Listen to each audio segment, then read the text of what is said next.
আছে। এই যে মোহিনী মিলটা কোটি কোটি টাকা এখান থেকে রাজস্ব উপায় করা অর্জন করা সম্ভব ছিল, কিন্তু এটা কালের বিবর্তনে হারিয়ে গেছে। এটা আবার আমরা উজ্জীবিত করতে চাই, কিন্তু এটার জন্য যে সমস্ত দেশি বিদেশি সাহায্য দরকার, ওই জায়গায় যেতে না পারলে এটা ওয়াজ করে হবে না।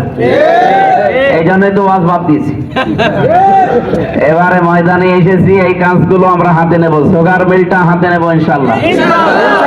রেল লাইনটা সর্বোচ্চ এই জায়গা থেকে না, যেটা বিষ পড়ার মতো আমাদের জন্য। এটা যদি আমার মনে হয় পোড়াদা থেকে একেবারে মেডিকেল কলেজের পেছন দিয়ে কুমারখালী যেয়ে ওঠে, এই যানজট মুক্ত এরিয়া হিসাবে এটা আমরা বসবাস করতে পারি। আমরা এই সমস্ত পরিকল্পনাগুলো এমনি নেই, এগুলো করতে পারবো এবং বাস্তবে রূপ দেওয়া সম্ভব। আমরা হিসাব করে করে নিয়েছি। এখন আগামীতে শুধু আপনাদের রায়টা দরকার। এরা যদি এবার ভুল করেন, সারা জীবনের জন্য পস্তানো লাগবে। এরপরে গণতন্ত্র এই দেশে যেহেতু একেবারে নষ্ট করে ফেলেছিল,